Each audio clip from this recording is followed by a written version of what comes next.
Welcome to We Sing the Bass Electric, a podcast for bass lovers and music enthusiasts of all genres. Join us as we revisit some of the most iconic recordings from different bassists, past and present, discussing behind-the-scene insight and stories that made up some of the most revered albums of our time, all from a bass player's point of view. Now here's your host, international recording artist, Mr. Christian de Mesones, aka Big New York. In today's podcast of We Sing the Bass Electric, I've invited a few friends to chat about their memory of Tim Bogert, bassist extraordinaire, who sadly left us in the beginning of 2021. From time to time, I plan to release tribute episodes on some of the bass players whom I believe have altered or added something to the development of the bass guitar, and whose legacy should not be forgotten. Joining me is Will Lee, Adam Nitti, and Steve Anderson, who at the time was the person responsible for bringing Tim to hold his very first clinic back in 1980 at Bass Institute of Technology, now known as Musicians Institute. I hope you enjoy this broadcast, and please share your feedback via Facebook, YouTube, or email at wesingthebasselectric@gmail.com. And don't forget to add us to your favorite podcast platform and subscribe to We Sing the Bass Electric. Thank you so much in advance. This episode was recorded on January 31st, 2021. You know, that legacy of that hard-hitting finger style, plucking style that Tim Bogert had, and Jack Bruce and Donald Duck Dunn, and I'm sure I'm forgetting other people, Geezer Butler, but I mean, that's kind of what brought me to bring all you guys together, is to talk a little bit about legacy, talk about how important it is to have a mentor in our lives, and also how important it is, sometimes we forget, we just do this music thing because we're possessed. We can't quit, we can't give it up. We'd like to sometimes, but we can't. It's in our DNA. But leaving an imprint is a serious thing, and Tim Bogert definitely left an imprint. So Leland's not here, so we're gonna start. I would like Steve Anderson to start bringing in the very first story about Tim Bogert. I guess I met Tim in 1980, but Steve actually has the backstory of how Tim Bogert came to Bass Institute of Technology. And you guys are all familiar with Bass Institute of Technology, right? You guys all know about it, correct? Yeah. Okay. All right. So Steve, take us away. Okay. So the days, by the way, I want to say, based on the haircut, my inspiration for my haircut all along has been Bob Ross, and from PBS show. And I followed him, his untimely death. And, but I just want to say that the fro at the time was definitely inspired by that. And, but that's another story. So anyway, 1980, I was teaching at the bass school, Musicians Institute, and I was writing all the curriculum there at the time, me and Chuck Rainey. And we had many, many, many talks in the middle of the night about what we were going to do, because even though I'm a big believer, because of all the classical stuff and all kinds of just crazy stuff, that harmony and theory drives idioms, basically. To me, it all kind of comes back to harmony and theory. That we wanted to write a curriculum that balanced that, which is pretty serious, with just good old-fashioned fun and rock and roll and what we just use to motivate, our butts. And you think of it, the head, the heart, and the butt. And so a lot of it went into the fact that we wanted to write a course that, and we did, that would bring in some people who were really, really influential slightly before in the late 60s, and also were still affecting music in terms of rock and roll. And it's I don't want to put it in a genre, but had a huge effect. And so he said, just come up with some people. Of course, you think of bass players, obviously you think of McCartney, you think of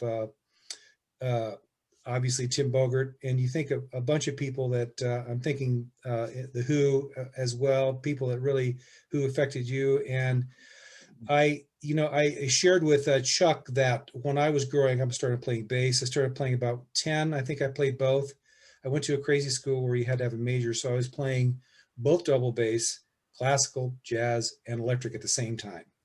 Luckily, I was taller, so I was able to play a 3/4 and also a regular 34-inch electric. So uh, he said, "What affected you?" And I told him that when I was 10 or 11, I wasn't really into pop music much. I was into R&B. I was listening. My mom was a huge, big R&B fan, and that's all we listened to: classical music and R&B around the house. Not a lot of pop music. My brother, who was a year older than me, was more of a pop music guy, and so I started listening to what he did. Obviously, Beatles, Sgt. Pepper was a huge change in my life. I heard that, and it was immediate. I sort of like the Stones, etc. But then when I heard Vanilla Fudge, which was 67, 68, that was huge for me. And I kept that in the back of my head all those years. So with reference to the course, I thought, who can I bring over that really has more of kind of an eclectic style? Because I think, maybe I'm wrong, but I really think of Tim as being a rock player. He was a rock and roll player, but there was a lot of R&B in his playing too. And I thought he's perfect to bring into this course. The course was designed that we'd think about who we liked for a couple of weeks. And then on the third week, I'd surprise you by bringing somebody in. Okay. And I was able to do that with a whole bunch of players. But I knew through a friend of mine that Tim lived or was living at the time or hanging out at the time in North Hollywood. So I was able to get him on the phone and say, would you like to come in to the bass school and do like a small, class for the bass players? His immediate reaction was, no, I'm not doing it. No way I'm doing it. Did he ever do any instruction type stuff? Not before. Was he one of those kind of guys? He did not. He said, I don't like it. I'm intimidated by it. I don't want to really kind of do it. I'm not sure school is where I want to walk into. So he said, why don't I come over and take you out to lunch? And so he said, okay, gave me his address. I wanted to talk to him in person because that's usually the best way to, face to face, eye to eye, to really make your pitch. So he gave me his address. And ironically, I don't know if anybody else knows this, but ironically, the little apartment he was living on in North Hollywood, Beck Avenue. Yeah, he was living on Beck Avenue. Got to his apartment and knocked on the door. Tim wasn't a great housekeeping guy with his apartment. Let's just put it that way. I said, I'm saying, like, can't you at least like straighten up a little bit? Coming over. He kind of looked at me. He's a New Yorker, right? So he said, what are we talking about here? Sit down, give me your pitch. I did. I said, they will be nice to you. They won't try to pick your brain and talk to you about theory, form, and analysis. They won't test your counterpoint skills and all that kind of stuff. He said, well, maybe. So I said, think about it. You don't know any of this, do you, Christian? Because this is the backstory. So I said, you got to come. I wasn't sure he was going to be there. So I lined up a couple of players to be there. I believe the first time he came in, it was me and David Logeman, who you might know as a drummer from Frank Zappa and all that stuff they did, but was a guy I grew up with when I was 13, 14 years old. I brought David in. I forget who was playing guitar. It might have been Don Mock, or it might have been that new guy who was just starting out that I thought was good, Scott Henderson, who had just started playing there. And I thought, well, we'll have him because, I just had a feeling that, this was good. So whoever it was, he came in, as you remember, the first time, sort of sat up. We had to get a little dumb amp for him to play. We didn't know what we were going to do. Everybody's about 30 of us. It wasn't a performance class. It wasn't a big thing. I thought that would be smart to bring him into our bass class first and just have him play. So we already knew, we made it know that we were going to learn some of the tunes. Like, I don't know, some of this stuff, like obviously anybody can play Superstition. So we knew that. I think it was like, I don't know, Lady or Shotgun or a couple of things like that he could play. So I could tell when we started playing this stuff, he just turned around and looked at me that he was having better than a good time, which is a positive thing. We just made it really loose, just play, just talk about what he thinks about when he's playing, when he's trying to write a tune, come up with a bass line. And I think it made it really clear that where his roots were, sort of that rock kind of thing, sort of R&B thing. And so that's how we ended up at Musicians Institute. We took him out to lunch after, and he said, I've had the most fun I've had, in a long time. So that proves something, that you get somebody in there face to face, you put them there, there's no pressure, you have some fun, you just make some music. And so it was 180 degrees the other way. Instead of saying, no, I don't want it, he was saying, I love doing this and I will come back. So that's the quick 5-minute backstory of how Tim ended up for the first time in a class at Musicians Institute. Well, I'd like to ask you a question about that, since you just gave me some insight of the backstory. Did you also have anything to do with bringing Louis Johnson and Abraham Laboriel and Ray Brown, which are the ones who really stuck out as far as me, as my memory? Because you got to remember, I was 18 years old, and you know what, Will, I didn't know the name of some of these people. Yeah. Because when I came to the school, I was a rocker. I was playing Judas Priest and Scorpions and Aerosmith, and Right. I, even though I love Jaco and I love Stanley Clarke and all that, but I appreciate that you shared that story, that backstory. Well, there were two camps at Emma when I came. The two camps basically were three camps: rock and roll, fusion, which was huge, and just bebop. And so I knew what was happening there, because as you remember, I don't know if you got in, I was playing in Joe DiOrio's little bebop class all the time. And I would sort of poke Joe and say, dude, it's a little bit more. I mean, I love bebop, but we just got to we can't be sitting in camps and say, I hate, Joe DiOrio's thing was, if you bring your boat paddle to this class, I won't let you in. And so that meant guys would say, does that mean we all have to buy arch tops? And so he said, I'm not happy with the boat paddles. Anyway, this gives you an idea of the thing. So there were three camps there. And I thought, if I can bring in 5 or 6 guys that will shake things up and take you out of your comfort zone, then I will. And so, yeah, the answer to your question is, Tim was the first one. I also contacted Abel Boreal, who I knew really well. I contacted Louis Johnson because I thought we had to start approaching that kind of technique. I also brought in a guy who you might not know very well, who was doing a lot of, a guy named Lenny Bro, who was doing a lot of hammer-on-y things, to come in and talk about some techniques. And I wanted to bring folks in physically that were changing bass kind of at the time. And my twist on it was, I wanted to bring guys on who were kind of fronting groups, who were up front. Obviously, Tim Bogert, a lot of bass players standing at the back of the stage. I don't know about you, but I didn't like that much. So I brought those guys in. I also had Jaco, who was a good friend of mine, in my back pocket, who eventually showed up. Do you know that? I'll tell you that story sometime. That was a wild story. This sounds like a Miami connection to me. Yeah, well, you know how I got that happening. I knew Joe really well. Joe DiOrio was my friend.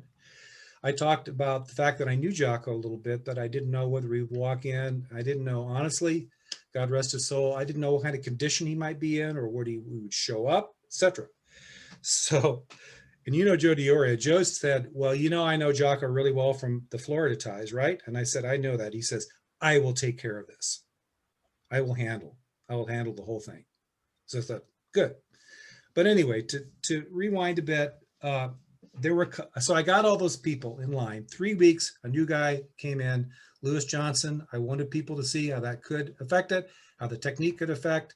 I also had Abel Boreal, because it was a completely different kind of thing. He was more or less fronting. If you ever saw Koinonia down at the Baked Potato, he would really more or less front that thing. And I wanted people to realize, the bass players, that there's no restrictions, there's no end of possibilities, that you can be out in front, you can run a band.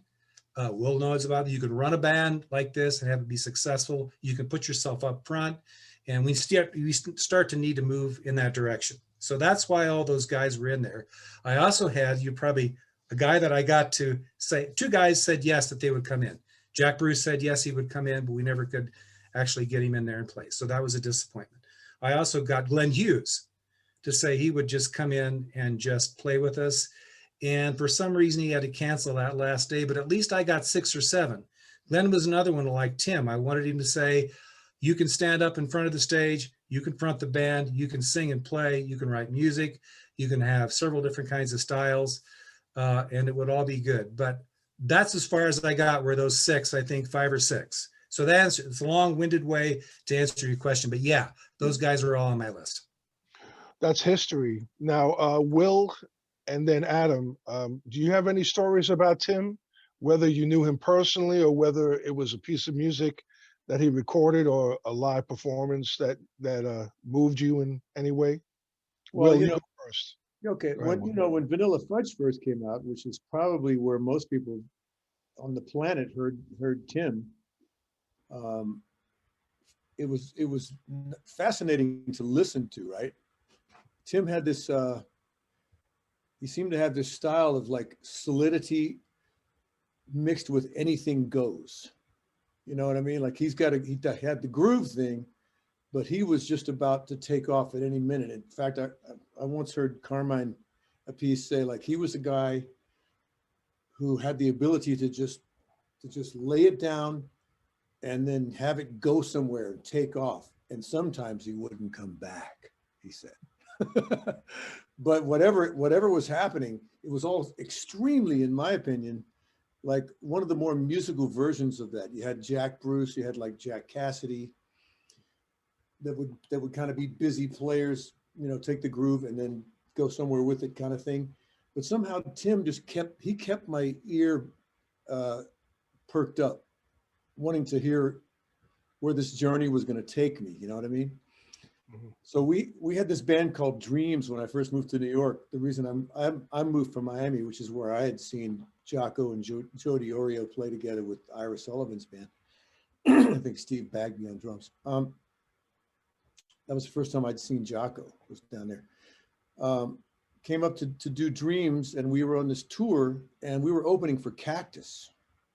And that was one of the multiple Carmine Appice, Tim Bogert based rhythm sections that were, you know, it was of course the great Beck Bogert Appice. That trio was unbelievable too.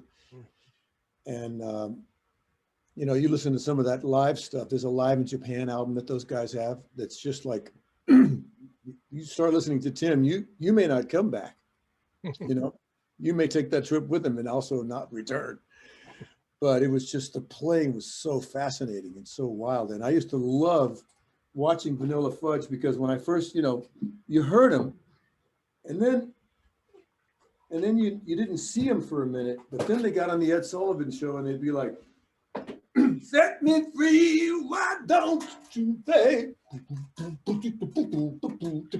And all that boogaloo would happen that he based some of his stuff on, right?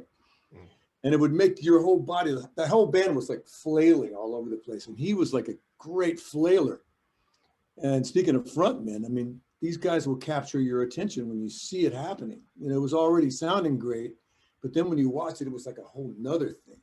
So he was a real captivating, you know, a lot of cats will play super busy, but they'll just stand in the back or the whatever. But like Steve was saying, you got the frontmen type guys who are willing to just put on a show for you. And that's what I loved about Tim. I loved his energy. It was just spectacular. And he was kind of a wizard type of a guy too. He wasn't like, his bandmates called him Spock, because he could sort of expound on any topic. You know, cats were like, they were limited in there. They were like listening, you know, the Fudge guys were like, should we play more like the Rascals or less like the Rascals? That was kind of their scope, you know. But Tim was like, you know, they'd ask him a question about politics, the war that was going on at the time, science, whatever, and Tim would have something to say, because he was a true scientist of the groove and just life, you know. Cool. How come a guy like you, Christian, you have these roots of these guys? You mentioned Geezer Butler and all these guys, and when I hear you play, it lets me know that when you really latch on to anything that sparks your passion, you can become a Christian de Mesones. You can become like, because your thing is a total departure to me even though I'm sure that stuff is informing you, when I hear your own music, you've taken that stuff and just multiplied it by 90. And now you've got your thing, which is really, that's a lesson for us all, really. At the heart of what we do is some initial real inspirational spark kind of thing. Well, you know, you just gave me words of hope and wisdom, and I'm pretty touched by that remark of yours, Will. I appreciate it. I can't explain to you how that happened to me, but it's fascinating. It's cool, though, right?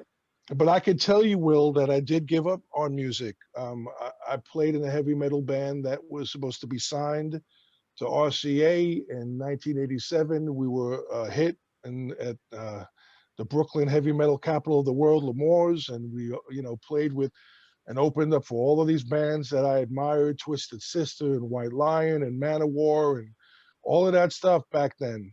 And so you had a front row seat, right? I had a front row seat. I was part of that moment in history, in heavy metal history. And when the band didn't get its record contract, it was given to another band called Trickster that went on to be a hair band of MTV in 1980s. I was heartbroken, and all the band members couldn't look at each other anymore. And we just completely dissolved.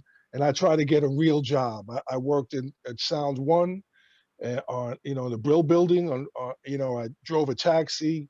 I did everything I could except play music because I was so heartbroken. And eventually, I found myself miserable. I just couldn't go on. I had to play music somehow, somewhere. And I think it was me leaving New York that saved my life, to be honest with you, because in New York City, it's a hard world. It's a fast-paced world, as you could remember. So many of us were doing gigs back then in the city. Some of us I was getting paid like $75 to do a show on, you know, on Bleecker Street or whatever. I mean, that's crappy money. It wasn't real money for me, you know.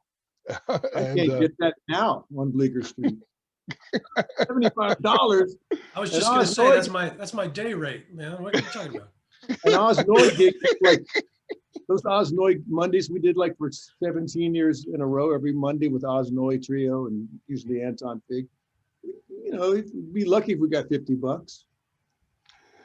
I couldn't deal with that lifestyle, man. it was too much for me. We don't all live with our parents, so yeah, you're right. Yeah. Oh man, I moved out of mama's house a long time ago, man. I have a new mama now, Will. I don't know if you know, I have a new mama. All right. I hope now you do. Okay, Adam, what's your take on Tim? Do you have any memories, any influences by him? Or man, with Tim, it's funny because, like, with respect to my upbringing and my career, it's kind of like I was an early bloomer and a late bloomer. And what I mean by that is when I first started playing the bass, it wasn't the bass playing of Tim that I knew about originally, but it was the drummer that I was working with that was way into Carmine. And I have to credit him for so much of the music that ended up influencing me as a player and as a musician later on, because it was through the introduction of, you know, bands. Vanilla Fudge was my first exposure to Tim. And then also I remember this drummer, jazz. I didn't know what jazz was. I thought, you know, as a young punk, you know, the best bass player was the one that could play the fastest and got the most girls, you know, or whatever. It's just, I didn't know. I didn't have a mentor back then. But my music that I was listening to and influenced by, that became kind of my mentor. And he was, my drummer buddy also introduced me to Billy Cobham. And then I was hip to like Baron Brown and these players I'd never heard of before, and just, you know, getting that sort of exposure. But Vanilla Fudge was in the pool of the bands that it was like I dove into this pool of new opportunity and just new sounds. And it was part of all of what I was kind of attracted to at the time, which was, I don't know how else to describe, except it was, you know, aggressive, forward moving, assertive kind of playing. I never, you know, unfortunately I never got to meet Tim, but I feel like I got to know a little about his personality that it's so cool to hear y'all talk about. I feel like I got to pick up a little bit of that from his playing. It's funny how people's personalities will kind of come across in their playing styles, you know, and you know how like, you know, people's dogs, they look like them. I feel like people's playing look, you know, looks and sounds like them too when it comes to personality. But I remember thinking about the tone, the sound being unique. Again, that forward move, that commanding is the word I think of, you know, when it comes to his playing. And again, like at the time when I was listening to them and Rush and these other bands that had bass sounds, bass lines that were really attractive to me, that I was fortunate because that was a part of that picture in my upbringing. I was a late bloomer in really learning who Tim was. It wasn't until years later that I knew about some of the other bands that he played with, some of the other musicians that he had played with. And yeah, I mean, I like I said, I wish I could have met him at some point. I've been lucky to meet a lot of my heroes and influences in my lifetime, and it would have been awesome to meet him. But the music was his music and his playing was absolutely an influence in my formative years as a player. Really, just amazing stuff. Well, I want to get back with you on what you were talking about, Adam, in a moment, because I do want to talk about one of your tracks on your latest album, which is a tribute to another great mentor of many of us, you know. And also, I would like to talk to Will about his perspective on another mentor, Chuck Loeb, in a minute. But let me ask Steve, what were really some of your first influences? I mean, obviously you knew who Tim was, you know, but even when in your younger days, who were some of the people that really laid the foundation for you to want to play bass? Were they electric players? Were they upright players? Who were they? Well, all over the map, because like I said, there wasn't a lot of pop music starting. You know, my family all musicians, right? So there was a big thing going on in the family. My uncle Dave was a classical pianist, concertizing pianist. My dad played a little bit of piano. My older brother played keyboards. We were all from this crazy school that at a university where we had to be music majors starting at about 5 years old. And so we all had to play a lot of instruments at once. So a style of music, my mom was a huge R&B fan. And so I was listening to a lot of R&B, and my dad loved classical music. And so I was listening to a lot of that and jazz. I started to get involved in, you know, crazy, I don't know, stuff like Sarah Vaughan I listened to, and I began to say, why does this music work? So for me, it was a combination of I love the bass, and I love the bass, you know, I hate to say this, but I like the bass because to me, the bass meant control. You know, a bass player drives everything in terms of from what I see, harmony, the way the bass players to me is always sort of driving everything. And I liked it because there were no restrictions to what you did. You could be back in a pocket and play really well. You could stand up, play melodies. You could stand up and do anything. And there was just no, at least at that time in the late 60s, there was kind of no, the way I saw it, there was no sort of dogma. There were no restrictions to what you could do. And for me, that was really interesting. So obviously, Tim, I liked, I was already playing classical music at the time. So I loved Cream because of that, because I saw Cream as being basically chamber music. To me, that's it. This is chamber music. This is where you have people that are interacting. They're handing off melodies. They're handing off pieces of the tune. There's no one person really necessarily driving anything specific.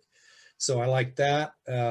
I was playing in my jazz band at my college then when I was like 11 or 12. So I was listening to stuff like Blood, Sweat, and Tears, which I liked a lot. I liked you know, I liked harmonically where they were going, the structure of the tunes, how it was working. So it was a combination. I saw Cream as an improvising band more than anything else. I kind of think that's why I liked uh, all Beck Bogert and Peace. That's why I liked Cactus. That's why I liked Vanilla Fudge, because I saw all that as in a way almost improvising music, but yet there was still a structure. So to me, that was like freedom. There's a structure, there's something happening, but yet there's a lot of freedom in doing that. Plus the people standing up in front. So and so moving forward, a lot of funk and R&B. You know, obviously James Brown. I was listening to crazy. You know, I liked horn bands. I liked funk and R&B. I started to like rock and roll when it got more interesting. Believe it or not, at the time I was not a big. I admired McCartney, but I was not a big McCartney fan. I just felt like he was, you know, I liked the fact that he was kind of, you know, he's not playing roots and fifths. He's doing different things. And I'm not sure, being honest, I understood exactly what he was doing at the time, but I was focused more about the music. I don't know if I'm making a good point here, but to me, it was about bass playing because I like the idiom, or it was about what was happening in song structure and writing music. I was already writing music when I was 11 or 12. So to me, it was a combination of, gee, if it takes me out of the picture of a player, what can it appeal to me as a songwriter or a song? Big time. If I'm going to go with something that is based on a composition or writing, then I'm willing to wear that hat. So you remember from BIT that I was constantly saying that you've got to wear a bunch of hats all the time. So this is early on. You've got to be a great player. You got to be able to show up and play the gig. You have to be able, in my opinion, you have to be able to write music. You have to be able to stand up and be a musical director if you need to. You've got to be able to accompany. I believe that everybody should at least have what I call class piano chops. You got to be able to sit down and accompany yourself or someone else. You have to have a studio smarts. You have to be able to sit and be able to walk in and produce at the same time if you need to. So to me, being a musician, and that was the big thing, was to being able to wear all these hats at the same time, because that's where the future was for any musician, not just bass players. You probably remember I talked a lot about that. You've got to be so flexible. You can't be sitting behind in a little pocket in a little world by yourself. You just got to be able to stand up, sing, play, write music, produce, all of that stuff, all at the same time. So that was my point. But yeah, R&B, rock and roll, that was interesting. I liked a lot of funk. I was listening to Ray Brown, who I loved quite a bit. I got very, very much interested when I was playing a lot of upright jazz. I became a huge Eddie Gomez aficionado because I loved the fact that he was very, very busy, but yet had very, very obvious lines. Stanley Clarke, I heard Stanley play up at the Red Herring in Champaign-Urbana when I was about 14 or 15. I believe it was I think it was Bill Connors playing guitar and Chick. And it was one of those strange times when Chick didn't always have the same band at the time, but it was Stanley Clarke. Very impressed by that. Being very creative, being able to be very, very busy, but very simple at the same time. I liked all of that. So in 6 minutes and 58 seconds, that's the answer to your question. Let me tell you something. I've got to tell you all. I've got two stories to tell you. The first story is I have not seen or heard of this man since 1980. When somebody on Facebook told me that Steve was still around playing bass, I had to seek him out because one of my memories, and just listening to how he speaks and how his brain functions, just set me back. I'm 18, I'm in the class, I'm listening to this guy, curls and a mustache. He looked like Doug Henning at the Magic Show, man. I mean, I was like, who is this dude? And he actually was really extremely intimidating to me. And I remember, Steve, this haunts me to this day, but I'm going to come clean with you now in front of everybody. I remember saying one of the dumbest things you could say to anybody in the world, especially in music. Now, give me a little bit of a break, because remember, I'm 18, I'm a heavy metalhead, I'm arrogant, I'm from New York. I don't care if I can't play. I know I look cool. I know I got a great bass. I know I can get chicks, whatever the hell. That was my priority. My priority was not music in theory. My priority was not being the great, a great musician at that time. So I remember Steve telling me exactly what he just said to all of us right now. And my reply to him was, you know what? Clubs are for musicians like you, and Madison Square Garden is for musicians like me. That's what I told him. Oh man.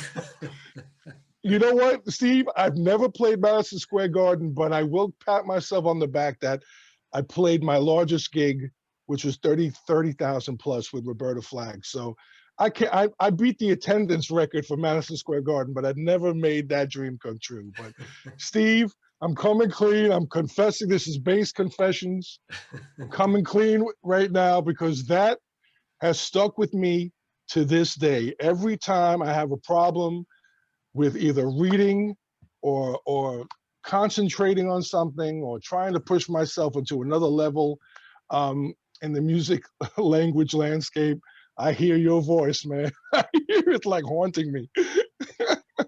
Well, the good news is there's enough room for all of that. And that's the thing, is because when you just distill it all, you realize that there is so much room out there, and there's so much room to change if you want, or do something else. It's like, it's like going to New York's full of great restaurants. You don't have to, you have your favorite, but you can always go to another one, open the door and say, okay, right now, today, this is my favorite. So that's the great thing about it. There is no right or wrong or this and that. It's just getting out and doing it and making it happen.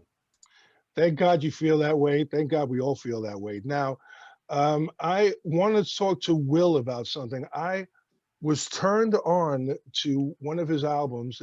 I think it was, I have my notes somewhere. I forgot what year did this come out. This was a 2013 release, Love, Gratitude, and Other Distractions, which went to #1 in Japan, which is a big deal. Big deal, especially if you're playing in Japan. I've never had the experience of playing in Japan. It's on my bucket list.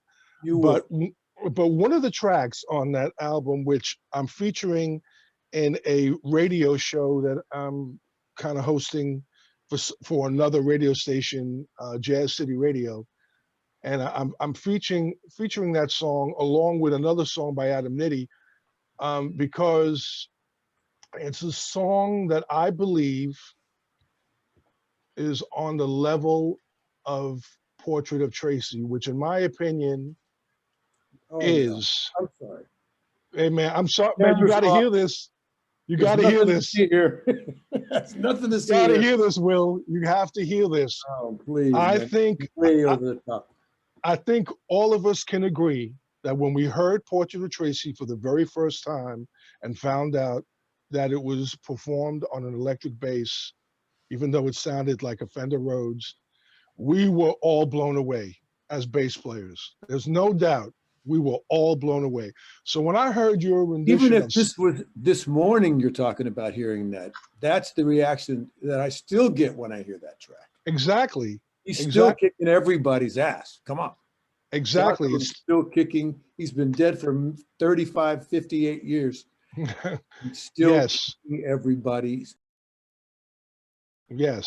And the magic of your track, Smile, also the magic of Portrait of Tracy to me as a bass player is, my first thing I think of myself is a composer. I'm a writer. Soloist, writer, definitely, right? So I hear Smile and I'm going, okay, this is okay. This is, at first I thought it was kind of cool, but then I'm in more into the track and I start hearing those beautiful, and I didn't know at the time who provided that background guitar, those guitar swells. Why don't you tell us all here, especially those who aren't familiar with the track, a little bit about how Chuck Loeb inspired you, and you even said something to me which I thought was really strange. You said there would be no Will Lee without Chuck Loeb. So Chuck Loeb would go under the description of a mentor, wouldn't he? At least, yeah. Chuck Loeb was one of these musicians who had such a vast vocabulary of music that in that Hiram Bullock kind of way, which is another guy that I'd like to point out, because if you get to be surrounded by people that are that much more happening than yourself, that's where you want to be. You know, you really want to be surrounded by people that are better than yourself if you can get away with it. And that's what I've done a lot of in my life. And in the case of Hiram Bullock, I'm getting off on a diversion for a second, but it all relates to the same thing. Hiram was a guy who, if you're on a stage with Hiram Bullock and say it's a drummer for the groove and you for the bass and Hiram for kind of everything else, it's, you know, running the show, helping it go where it's going to go. You know, a guy like him is like an amazing person to be in a trio with, you know, because a trio it's like an arrow, right? It can just fly in space, like that thing in the middle of the asteroids game. that thing, it can just go anywhere really easily and move quickly through space. Hiram had the kind of I said this at his eulogy. Hiram was he's the only black guy I ever knew that knew the entire Crosby, Stills and Nash songbook, the entire James Taylor songbook, the entire Steely Dan songbook, and every jazz standard, every lyric to every jazz standard, could sit at a piano and just play any of these things with all the lyrics, blah, blah, blah. You know, he was one of these genius guys, right? So you could be on stage with a guy like him, and if you're in improvisation mode, you know, which you want to be, if you can get away with it, that's where the $35 comes in. It's a bitter end with Osno. Hope you still live with your parents. You can just, okay, so you're playing a song, right? You're playing along and you think you're doing fine, and then you hit a wrong note. And rather than having to lose sleep for the rest of your life, a guy like Hiram Bullock or Chuck Loeb has the ability to hear that and place it in a brand new chord in a way that you never imagined in a million years, and create something brand new with it, right? And take your little thing and give it credibility, take it to the bank, you know? And Chuck Loeb, when I sat down and I played in my little arrangement, you know, it's a very simple, the Smile melody is pretty simple. It's kind of scalular. It just kind of goes up and down, right? Everything's kind of connected right next to each other. On the bass, there's a few harmonics which are really close together. And for me, I'm sure Jaco would have found a more efficient place to play them, but I play them like right kind of on, you know, low on the fourth fret, on the fifth fret of the G string, you know, in that area, and then on down the fingerboard. You know, they're all really close together. If you've got half steps, you know, a couple of whole steps in there. So you can play a melody like that. And I kind of, you know, in between takes in the studios, I sort of figured out this melody with harmonics. So blah, blah, blah. And some of the things kind of have an off harmony to them that I hear that I wouldn't expect anybody else to hear, but a guy like Chuck Loeb would hear that. And he would get it right away. And, you know, when you have guys like with ears that are that gigantic, they think you're a good musician because they hear stuff in you that not even you hear. So then at that point, you just have to look back at them and go, yeah, man, I'm bad. Yeah, I meant that. Mm-hmm. Yeah, I know exactly what I was doing. Yeah. Right. Meanwhile, you know, if you let that happen, it will turn into something. You know, a guy like a really good musician will turn it into something. And so Chuck Loeb came in and I showed him my little invention, my little thing, you know, with the harmonics kind of dictating a chord that he translated into a chord that he wanted it to be, which was really way more than I could have dreamed of having it be. And then so the two of us sat face to face in a room, and he plugged into his little, you know, Line 6 M13 pedal board, which he had completely command of. He had designed all his beautiful delays and stuff, you know, that suited his style of that kind of ballad playing. And, you know, he had done his homework in that area. He knew his way around. He knew exactly what to do. We sat facing each other and just played it live. And that's what you hear on the record. It's magical. It is. It's incredible. truly magical. Now, I'm going to ask Adam about his latest album, and there's a track on his album, The World is Loud, and the track is titled The Professor, and it is a tribute to definitely one of my favorite drummers. And we all have favorite drummers. I mean, looking back at your repertoire, Will, I mean, you played with some great players, great drummers. I think all of us, you know what, when I think back about my repertoire, yeah, I have some great drummers too in my life. But Adam dedicated this track to the late, great Neil Peart. And it's phenomenal. I'm going to be highlighting this track on my radio show. It is titled The Professor. Could you give us some background on this, Adam, please? Absolutely. And man, first of all, thank you so much for even, I didn't know you were going to be putting that on a radio show thing. That's amazing. Thank you. I'm humbled.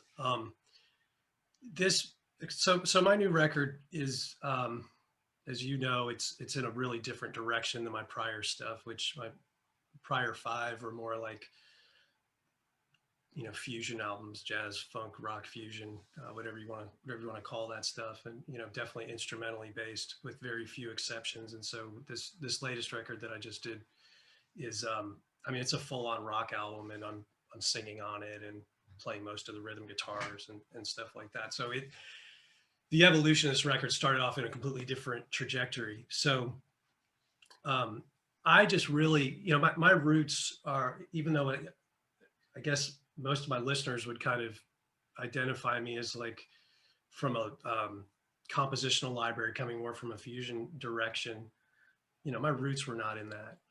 When I started playing bass in the very beginning of the 80s, you know, it's back then what was really influencing me was, you know, the same stuff that was influencing the people that were in my little garage band with that drummer I mentioned that was, you know, such a great help to, you know, broaden my horizons. But you know, for me it was like bands like Yes and Rush and Kansas and Led Zeppelin and any of the bands that were, you know, more considered to be sort of like in that prog vein back then is kind of what was catching my ear. And I had a classical background. My parents started me on classical piano when I was 8 years old. And I showed a lot of interest in music from as far back as they could remember. And my mother's side of the family was very musical. And my grandfather was a classical violinist and classical pianist and had some, you know, minor regional success. And so that was kind of in my blood already. But the classical thing for me, after 4 or 5 years of that, you know, I'm almost a teenager, and it's like I'm not listening to classical music for enjoyment. That's in my piano repertoire that I'm responsible for learning, but I didn't have this you know, love for it really, and I started kind of pushing back against my parents. I don't want to take classical piano anymore. You know, I want to play rock music or whatever. My friends are playing rock music, and God bless my parents, because they sort of recognized that they weren't going to be able to just make me all of a sudden decide, I'll just abandon, you know, the rock music. I'm not going to stick with classical and just do this and nothing else. They kind of recognized that was going to be a losing battle. So So in their grace and wisdom, they decided to help me out with a bit of a compromise. And the thing I was really pushing on is like, hey, I want to get a synthesizer, because I hear a synthesizer in the music of Rush or Journey, whoever it was that I was listening to at the time. And so they bought me this Chord Poly 61. And so that was my foray into the band life. So I was playing that, trying to cop these parts. And I'll tell this really quickly because it ultimately kind of takes us back to this whole mentorship concept you're talking about with the influence in this song. The bass player decided he wanted to play rhythm guitar one day, and so we didn't have a bass player, and so I volunteered to play. He lent it to me, and that's what started my bass playing stuff. And so at the beginning, what I was doing was I was still playing my keyboard stuff, but I was beginning to learn how to play bass as well. So I just based on my own survival and being able to hold sort of multiple roles in the band, I was teaching myself how to like tap notes on the fingerboard and then hold chords down or keyboard pads with the right hand. So it kind of over time became like this little bit of a shtick. Well, when I heard Geddy Lee play and heard the bass lines, I was like, oh man, I want to play this stuff. And then when I found out that he was also doing the keyboards, well, that was all over then. I was like, oh, this is my role model right now, because it's taking, every bit of my musical instrument history and it's bridging them together, and it's music that sounds challenging and it's, it's not just pop stuff. And, it was really engaging. And so that captured me. And that was my, man, that was it for me for a while. I just wanted to learn how to play those lines and keyboard parts and put them all together. So anyways, fast forward to now, when I was writing for this record, I knew I wanted to move in a different direction. And I was like, I want to tip the hat to the roots, for me, which was this rock music. That's where I first evolved from, once the classical stuff had kind of worn off. And I knew that if I just kind of let the songs grow into what they naturally should be, there's, couldn't help but probably have, those influences sort of rise to the surface again. And so this particular tune that you're referring to, the Professor, when I started working on that song, Neil was still with us, and I didn't have any plans of making it a tribute. But during the creation of the album, we lost him last year, and it was one of those things, like a bolt of lightning just kind of shot through, because this, out of every song on the record, it sounds the most influenced by Rush or bands of that, of that sort of genre or that style. And it hit me like a bolt of lightning. When Neil passed, I was like, man, this has they got to make this a tribute to him. And that's really the story behind the song. And it's really special for me because of, first of all, like the connection to my younger, less experienced self, just coming up as a musician, connection to the music that just made me excited. I mean, how excited are you when you first start playing music and start playing an instrument? I mean, there's nothing else you think about. And that mindset for me, it was so precious and so sacred to try and, restore, because, let's face it, in a COVID world, it's, sometimes you gotta work a little harder to find the passion or keep the flame burning, Mm-hmm. And this was a really exciting way for me to kind of, celebrate the influence of the past and sort of share it with the present. And, hopefully it connects with people out there who have a similar background. But yeah, man, I appreciate you asking about it and playing it on your program. It's going to stand out like a sore thumb, because the listening audience in Minneapolis for Jazz City are all smooth jazz heads. So. Oh my gosh. You sure you want to do that? I do. I do. I want to shake them up. Yeah. Oh boy. Well, look, guys, I want to close with saying I'm very thankful that you all made it today with me. I appreciate, I know we can go on for a long time. I wanted to try to keep this close to an hour, and we're definitely coming up to that time. Um, I will have to, I'd like to share one story about Tim before we leave each other. And that is, um, the backstory of this is I had a beautiful Gibson LS9 fretless Ripper, 1977, and a Fender Precision 1977 that was sold to me by the one and only Jack Sony. And if you don't know who Jack Sony is, do your research on Dire Straits, because Jack Sony used to work on 48th Street. He started his gig at Alex Axe, and then he moved in across the street with Rudy's Music Shop. And this was a guy who played Kenny's Castaway and who had all these different bands. And if you could try to remember now, putting you back in time, I'm 14 years old. I mean, literally playing bass for maybe 1 year. And I had a Gibson fretless Ripper. And so. The perfect starter instrument. Perfect starter instrument. Yeah.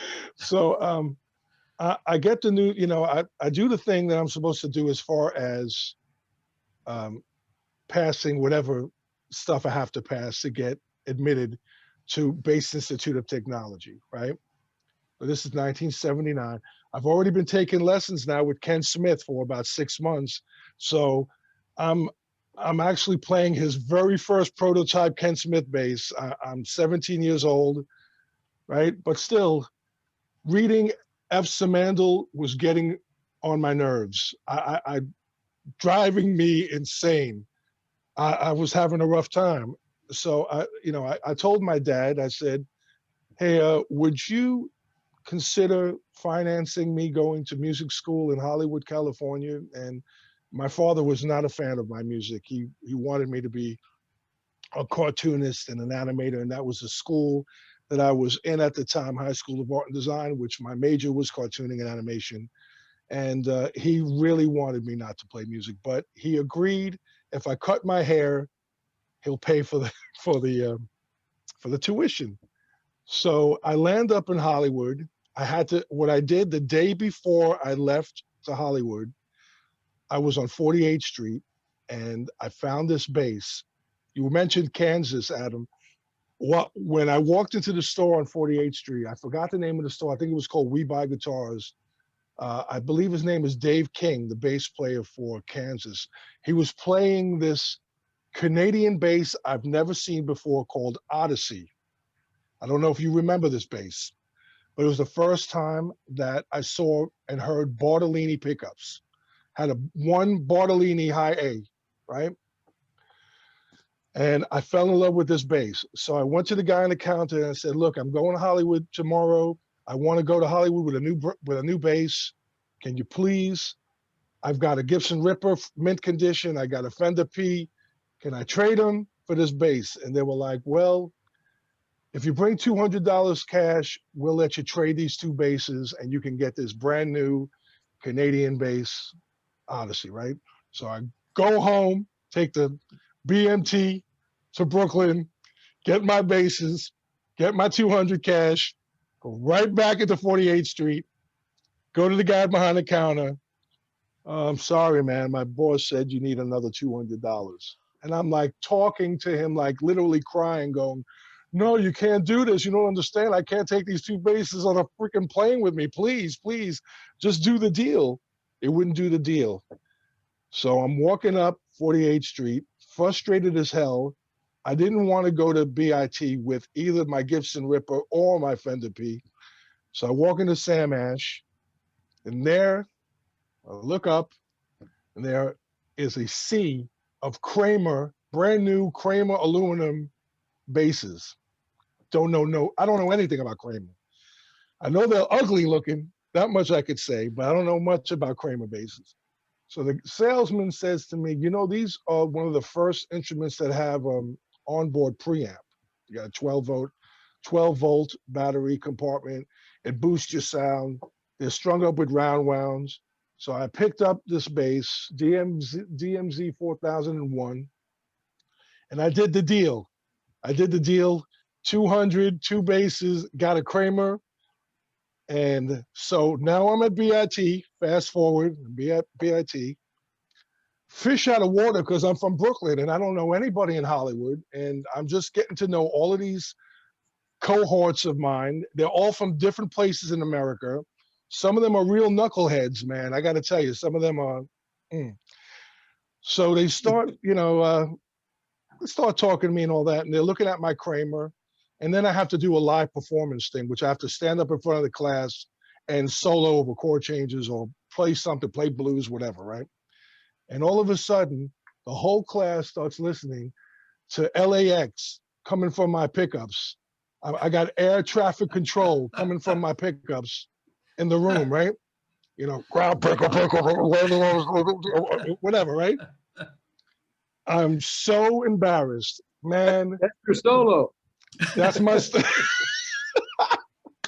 that's If you my were solo. Jimi Hendrix, that'd be part of the solo. I meant to be there. So these guys ribbed me for like weeks. They just like, whatever cool points I had, they're gone until the day Tim Bogert comes to BIT.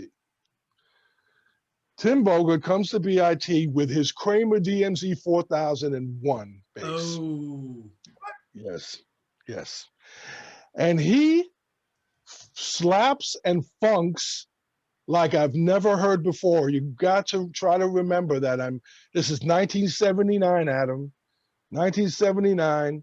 There are only a couple of really great slap players at that time. I mean, you had fusion guys that were slapping, of course, but guys that were known for slapping, like Louis Johnson was one of them who was known for slapping, I mean, Tim Bogert to me was not known for slapping. I knew him only from Vanilla Fudge. I knew him from the Ed Sullivan Show. I knew him doing his dance and boogaloo dance that Will was talking about, but I didn't really know that this guy could slap.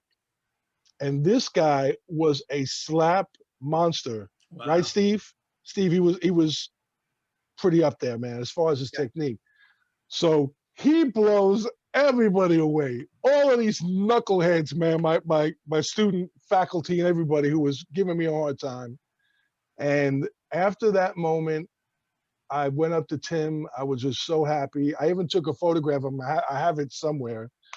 But those kind of moments that's what really keeps you going, man. I mean, those are the kind of moments that when you think to yourself, I'm not good enough, or you're frustrated, or you're not connecting with what you hear in your heart and your mind, and it's not coming out through your fingers, and you're wondering why, It's really moments like that. And I wanted to close the show with that is kind of why I brought you guys together today. Tim Bogert, I got to come clean. I don't know all his repertoire. I know a couple of his solos, his live stuff, but it was that moment in time that changed my life. And great, man. If any of us go back and hear some Tim Bogert right now, I'm sure we'd all be very inspired, man, because he's got a lot going on. He had a lot going on. Man. Yeah. He was so pure in a way, because he just let the music fly. Yeah, absolutely. Tying in with what Will just said, and also Steve I really enjoyed, Steve, what your story about Tim at the beginning, but it's come into my mind now what it was that kind of stuck out for me, because I'm like you, Christian. I don't know the whole repertoire. I don't know the discography, the entire thing. I know what I was listening to was rocking my world. But he is an example of what I would consider to be what I call a stylist. Somebody, when they play, you immediately know who it is. Whether it's through the whether it's through a, close your eyes, you hear their sound, you hear their lines, that type of thing. It just speaks to you in that almost intangible way. Or if you're sitting there watching them, or you're about to hear something from them, and it just kind of it meets your expectation, in the purest sense. And all the players that I love and follow and appreciate, like present company, of course, has that stylist quality to them. It's when I don't think you can have that until you really kind of find your true identity, both as a musician and also as a person.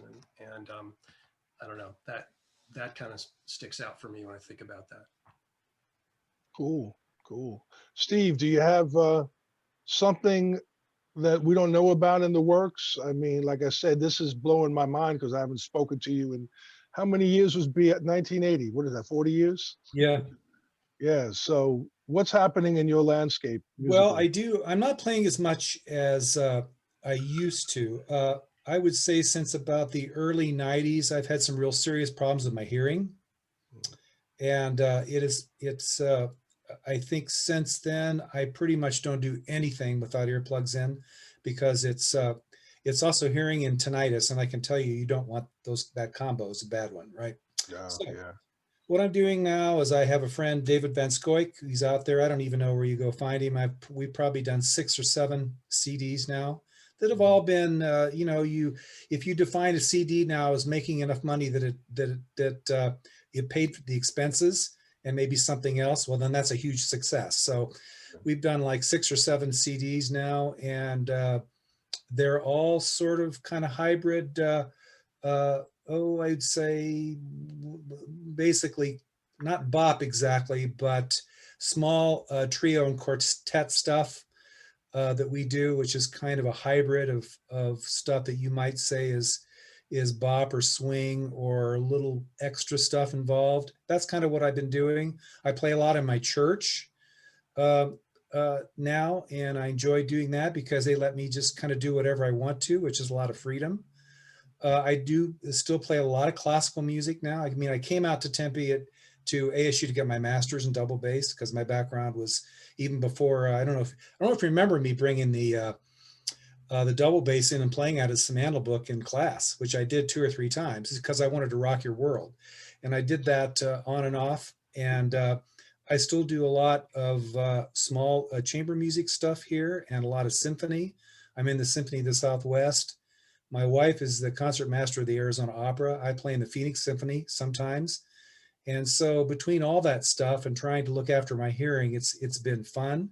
But mostly that. I have a lot of stuff I've written. It's in the background. I've always been writing stuff. So it's easy for me to just sit down and just do something instantly. There's a track on the new CD with David that, believe it or not, a lot of bass players, a lot of writers have told me this, I actually wrote in the car because I discovered early on that the best place for me to write music, believe it or not, is in the car, number one.